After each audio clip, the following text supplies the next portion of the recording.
السؤال بحاجة إلى إجابة. ليش ابن العشيرة لو لمع اسمه أول ما عمامة تحاول تهدمه؟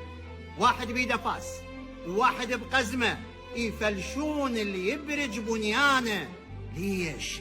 يعني معقول الحقد والحسد يصل إلى هذا المستوى؟ لكن الأصيل يبقى أصيل، حتى لو عمامه وأخوته صاروا فاس وصاروا قزمه، هو يصير بسمار يتحمل الأذى ويتحمل الطرق ويتحمل الألم في سبيل أن يجمع الأركان ويجمع القواعد.